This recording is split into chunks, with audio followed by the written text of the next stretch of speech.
मुकामी शख्स के पास एक शाल की टाइप की थी, उसको उस ज़माने में लुंगी कहा जाता था, जो कि रेशम की बनी होती थी, जिसकी इंटरेस्ट बात यह है कि इसकी लंबाई 14 फीट है और इसकी चौड़ाई 5.5 फीट या 5 फीट के करीब है और 200 साल कबल पुरानी है।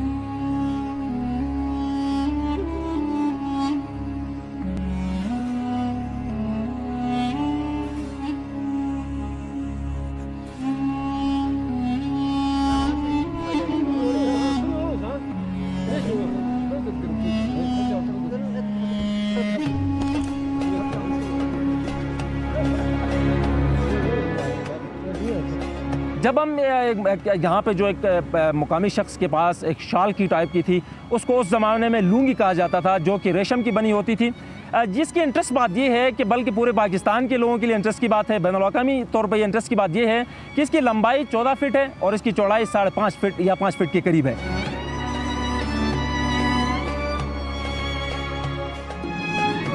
और इसकी बात मैं आपको ये भी बताता चलूँ कि इसकी लंबाई इसलिए इतनी ज़्यादा है क्योंकि उस वक्त लोग जो थे कदावर थे, उनकी कद भी बहुत बड़ी थी, उसी हिसाब से लोगों ने इसको लुंगी को बहुत बड़ा बनाया था। और ये जो शख्स इस्तेमाल करता था उसका नाम शमीर था, वो हमारे आबा व अजदाद में ही लगता है और 200 साल कबल पुरानी है। इसकी तारीख में जब हम चले जाते हैं तो इसकी तारीख की अहमियत इसलिए है क्योंकि 200 साल कबल की है।